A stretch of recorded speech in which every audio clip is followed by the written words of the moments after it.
नमस्कार, खबरों का पंचनामा देख रहे हैं आप। मैं हूं आपके साथ पूजा। हम लेकर आए हैं देश और दुनिया की 5 बड़ी खबरें, जिस पे चर्चा के लिए मेरे साथ स्टूडियो में मौजूद हैं कैपिटल टीवी के editor in chief doctor Manish Kumar. Doctor साहब, बहुत बहुत स्वागत है आपका। धन्यवाद। सबसे पहले नजर हेडलाइंस पर। पश्चिम बंगाल में दूसरे चरण की वोटिंग, 7 जिलों की 142 सीटों पर मतदान, सुरक्षा के कड़े इंतजाम। दूसरे चरण में भी बम्पर वोटिंग, बस थोड़ी ही देर में देखें कैपिटल टीवी पर सबसे सटीक एग्जिट पोल। बंगाल में वोटिंग के बीच कई हिस्सों में भारी बवाल, भवानीपुर में शुभेंदु अधिकारी की टीएमसी वर्कर्स से झड़प, पानिहाटी में आरजीकर रेप पीड़िता की मां को टीएमसी वर्कर्स ने घेरा, भांगर में आईएसएफ टीएमसी कार्यकर्ताओं के बीच जबरदस्त झड़प। काशी में पीएम मोदी का मेगा रोड शो, बाबा विश्वनाथ में की पूजा अर्चना, एक हाथ में त्रिशूल दूसरे में डमरू लिए पीएम आए नजर, तो वहीं गंगा एक्सप्रेसवे का उद्घाटन कर बोले जीत की हैट्रिक मारेगी बीजेपी। पंजाब में आम आदमी पार्टी में बड़ा विद्रोह, जालंधर में आपकी मीटिंग में ऑब्जर्वर सहित सिर्फ 25 विधायक रहे मौजूद, सांसदों के पार्टी छोड़ने से टूट का बड़ा खतरा, विधायकों को मनाने में जुटे सिसोदिया। ईरान के प्रस्ताव से नाराज हुए डोनाल्ड ट्रंप, परमाणु मुद्दे पर अटकी अमेरिका ईरान के बीच शांति वार्ता, ट्रंप ने फिर से ईरान को दी चेतावनी, तो वहीं अमेरिका के खिलाफ संयुक्त राष्ट्र पहुंचा ईरान। खबरों की शुरुआत में सबसे पहले बात बंगाल विधानसभा चुनाव की। पश्चिम बंगाल में विधानसभा चुनाव के तहत आज दूसरे चरण की 142 सीटों पर वोटिंग हुई। जिन 8 जिलों की सीटों पर चुनाव हो रहे हैं वो बीजेपी के लिए लंबे समय से सबसे कठिन इलाका रहा है। वहीं ये इलाका तृणमूल कांग्रेस का गढ़ है, जिसने पार्टी को लगातार सत्ता तक पहुंचाने में अहम भूमिका निभाई है। पहले चरण की ही तरह इस चरण में बम्पर वोटिंग हुई। वोटर्स में जबरदस्त उत्साह देखा जा रहा है। पोलिंग बूथ के बाहर लंबी लंबी कतारें देखी गई और चुनाव आयोग की सख्ती और सेंट्रल फोर्स की तैनाती की वजह से लोगों ने बढ़ चढ़कर हिस्सा भी लिया है। वोटिंग के बाद सभी की निगाहें एग्जिट पोल पर टिकी है। कैपिटल टीवी पर भी आप थोड़ी ही देर के बाद एग्जिट पोल देख सकते हैं, जिसमें हम आपको बताएंगे कि किसकी बनने जा रही है सरकार। सर, जबरदस्त वोटिंग सेकंड फेज में हुई है, ये बम्पर वोटिंग क्या इशारा कर रही है? देखिए, अभी तक तो ऐसा लग रहा है कि जो फर्स्ट फेज का जो चुनाव है उसमें जो वोटिंग हुई है उसका आंकड़ा ये पार कर सकता है। जब तक हम लोग रिकॉर्ड कर रहे हैं तब तक ये मालूम चल रहा है कि 90% के आसपास वोटिंग तो ऑलमोस्ट तय है। तो पहली चीज़ ये कि जो एसआईआर हुआ, जो सवाल खड़े हो रहे थे, जो डेमोक्रेसी का जो सबसे बड़ा टेस्ट है कि ज़्यादा से ज़्यादा लोग अपने वोट को एक्सरसाइज कर सके, मतदान कर सके, वो तो साबित हो गया। नंबर 2 कि जितने भी फर्जी वोटर्स और इस तरह के लोग थे उसकी खबर नहीं आई। ये बहुत बड़ी चीज़ है और इलेक्शन कमीशन को साधुवाद देना चाहिए, तारीफ करनी चाहिए कि आप बंगाल जैसे डिफिकल्ट स्टेट में जहां हिंसा, जहां इसको कह सकते हैं कि मैल प्रैक्टिसेस वो नॉर्म बताया जाता है, उसको इन्होंने तोड़ा है। तो जो लोग इलेक्शन कमीशन, ज्ञानेंद्र कुमार, इन लोगों को कटघरे पे खड़ा कर रहे थे, उनको आज इंट्रोस्पेक्ट करना चाहिए। बहुत ही बढ़िया तरीके से ये चुनाव किया गया है। अब मतदान कुछ देर में खत्म है। अब इसके बाद एग्जिट पोल और नतीजों पे पूरे देश का नजर है। बिल्कुल, तो वोटिंग बम्पर हो रही है। थोड़ी ही देर के बाद चुनाव आयोग के भी आंकड़े सामने आएंगे। तो वहीं दूसरे चरण के चुनाव के बीच कई जगहों से भारी बवाल की भी खबरें सामने आई हैं। भवानीपुर सीट सबसे अधिक सुर्खियों में है, जहां पर ममता बनर्जी और शुभेंदु अधिकारी के बीच कड़ा मुकाबला है। वोटिंग के दौरान शुभेंदु अधिकारी और टीएमसी कार्यकर्ताओं के बीच में झड़प भी हुई, तो वहीं ममता बनर्जी सुबह ही पोलिंग बूथ के चक्कर काटने पहुंच गई। इस बीच दक्षिण 24 परगना के भांगर विधानसभा क्षेत्र में भी बवाल हुआ। यहां आईएसएफ उम्मीदवार नौशाद सिद्दीकी जब मतदान केंद्रों का दौरा करने पहुंचे, तब टीएमसी कार्यकर्ताओं ने नारेबाजी शुरू कर दी, जिसके बाद आईएसएफ और टीएमसी वर्कर्स आमने सामने आ गए। जमकर बवाल मचा है। पानिहाटी में भी हंगामा देखने को मिला। बीजेपी उम्मीदवार आरजीकर रेप पीड़िता की मां रत्ना देवनाथ इलाके में थी, तभी पहले से मौजूद टीएमसी कार्यकर्ताओं ने काले झंडे दिखाने शुरू कर दिए। यहां तक कि गो बैक के भी नारे लगाए गए। इसके साथ ही कई सारे जगहों से बवाल, नारेबाजी, ईवीएम से छेड़छाड़, हिंसा की खबरें भी सामने आई। हालांकि सेंट्रल फोर्स की तैनाती ने स्थिति को आउट ऑफ कंट्रोल जाने नहीं दिया। सर, कई इलाकों से, अलग अलग जगहों से बवाल की खबरें सामने आई। टीएमसी का गढ़ किस तरह से ममता के हाथ से निकल रहा है? क्या ये बवाल उसी की बौखलाहट है? देखिए, सबसे पहली चीज जो हमें ध्यान रखने की है कि जब हम बातचीत करते हैं कि हिंसा की खबरें आई है या उसमें मैल प्रैक्टिसेस या उस तरह की चीजें हो रही है, तो हमें उस राज्य के पिछले चुनाव से कंपेयर करना चाहिए। पिछली बार रिपोर्टेड डेथ पूरे चुनाव में 50 से ज्यादा, अनरिपोर्टेड तो बहुत सारे लोग जो वहां के पत्रकार वगैरह बताते हैं कि 100 से ज्यादा लोगों की मौत हो गई थी, पॉलिटिकल किलिंग्स। इस बार क्या हुआ? इस बार एक भी मौत की खबर नहीं आई है। तो जो लोग ये कह रहे थे कि क्यों इतना सीआरपीएफ लगा दिया, ये लगा दिया, तो वो तो बिल्कुल सही हुआ। इसका मतलब इलेक्शन कमीशन का जो डिसीजन था वो बिल्कुल करेक्ट था। अब आप देखिए, रत्ना देवनाथ के ऊपर भी ये टीएमसी के गुंडे उनको प्रचार करने के लिए इतना इनसेंसिटिव हो गए हो। बंगाल तो अपने सॉफ्ट नेचर, इमोशनल नेचर की वजह से पूरी दुनिया में जाना जाता है।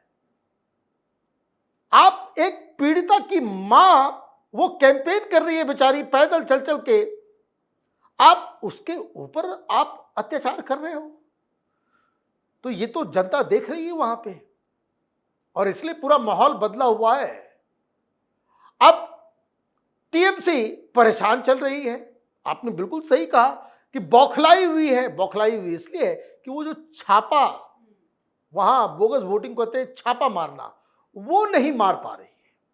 कुछ जगहों से खबर आई कि टीएमसी वालों ने बीजेपी और आईएसएफ, क्योंकि मुस्लिम इलाकों में आईएसएफ को भी वोट मिल रहा है, तो उसके ऊपर टेप लगा दे रहे हैं, और उस टेप के ऊपर जो है वहां टीएमसी के उसके ऊपर इत्र लगा दे रहे हैं कि आप, अगर आपने वोट नहीं किया, टीएमसी को नहीं किया, तो आपके उंगलियों में वो महक आ जाएगी।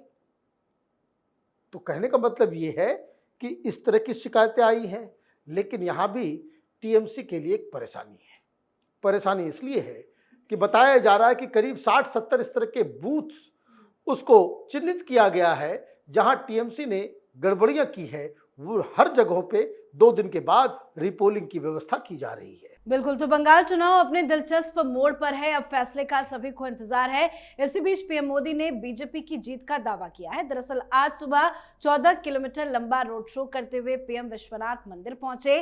काशी में प्रधानमंत्री नरेंद्र बाबा विश्वनाथ के दर्शन करने पहुंचे। उन्होंने गर्भगृह में 20 मिनट तक पूजा अर्चना की। पूजा करने के बाद प्रधानमंत्री ने त्रिशूल उठाकर भी लहराया। उसके बाद पीएम ने यूपी वासियों को बड़ी सौगात दी। प्रधानमंत्री नरेंद्र मोदी ने हरदोई में गंगा एक्सप्रेसवे का उद्घाटन करने के बाद विशाल जनसभा को संबोधित किया। इस दौरान उन्होंने कहा कि यूपी को एक्सप्रेसवे का वरदान मां गंगा का आशीर्वाद है। इस मौके पर उन्होंने भरोसा जताया कि 5 राज्यों के चुनाव में बीजेपी ऐतिहासिक जीत की हैट्रिक लगाने जा रही है। सर, पश्चिम बंगाल में वोटिंग और सीधा संदेश उत्तर प्रदेश से क्या?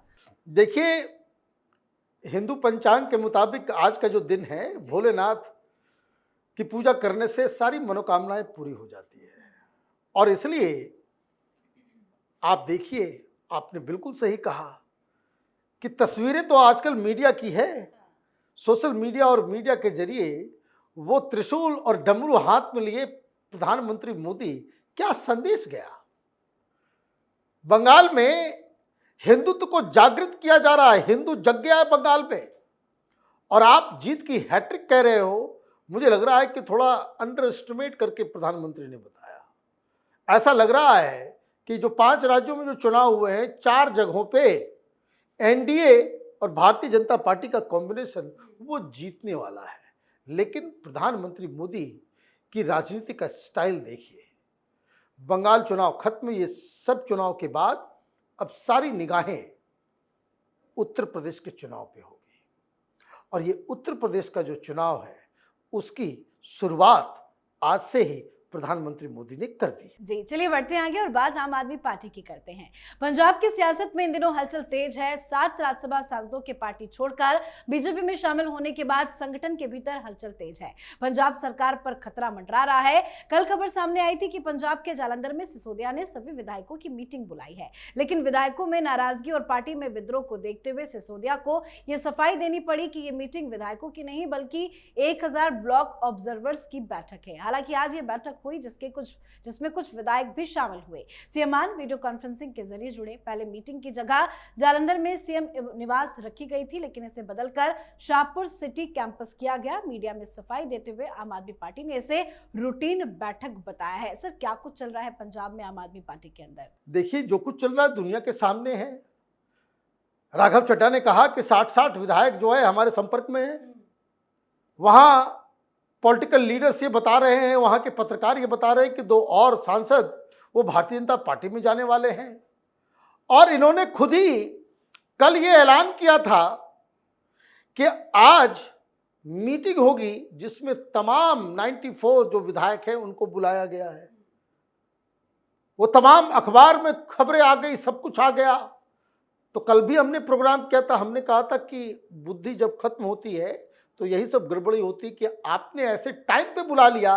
अगर कोई बीमार भी है, नहीं भी आ पाएगा, तो लोग कहेंगे कि वो जा रहा है। अब जब इनको ये खबर लगी कि बहुत सारे विधायक नाराज हैं, तो आप उसमें ट्विस्ट आपने कर दिया। आपने कहा 1000 जो है ब्लॉक स्तर के ऑब्जर्वर्स को आप बुला रहे हो। 1000 आए थे क्या? वो भी तो नहीं आए 1000। आप मीडिया को, देश की जनता को बेवकूफ समझते हो। ये सारा अकल जो है, सारी अकलमंदी जो है, वो आम आदमी पार्टी के नेताओं के पास है।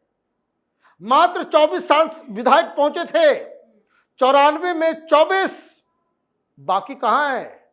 इस सवाल का जवाब अब ढूंढते ढूंढते केजरीवाल से बहुत विलंब हो जाएगी। जी, अब बात आज की आखिरी खबर की। अमेरिका ईरान के बीच युद्ध किस दिशा में जा रहा है, कुछ साफ नहीं है। एक तरफ तो पहले दौर की वार्ता के बाद मामला ठप पड़ा हुआ है, वहीं दूसरी ओर दोनों पक्षों की ओर से धमकियों का सिलसिला भी जारी है। हार्मून से जहाज बीच बीच में गुजरते हुए दिख रहे हैं, लेकिन इसका कोई सिस्टम बन नहीं पाया है। अमेरिका नाकेबंदी हटाने को तैयार नहीं है और ईरान हार्मून पर अपना कब्जा छोड़ना नहीं चाहता। युद्ध के 2 महीने बाद भी सिर्फ दोनों तरफ से बयानबाजी हो रही है, समझौते की और कोई ठोस कदम नहीं उठा पा रहा। इसी बीच अमेरिका के राष्ट्रपति डोनाल्ड ट्रंप ने ईरान के खिलाफ अपना रुख और कड़ा कर लिया है। उन्होंने सोशल मीडिया पर चेतावनी देते हुए कहा कि ईरान को जल्द ही बिना परमाणु हथियार वाला समझौता करना होगा, नहीं तो उसे गंभीर परिणाम भुगतने पड़ सकते हैं। ट्रंप ने अपने पोस्ट में यह भी लिखा कि ईरान सही तरीके से समझौता करना नहीं जानता और उसे जल्दी समझदारी दिखानी चाहिए। ट्रंप की पोस्ट काफी ड्रामेटिक भी है, जिसमें वो एक गन के साथ बारूदी आग के बीच में नजर आ रहे हैं। साथ ही एक और अपडेट ये भी है कि ईरान ने अमेरिका के खिलाफ संयुक्त राष्ट्र में शिकायत की है। ईरान ने अमेरिका पर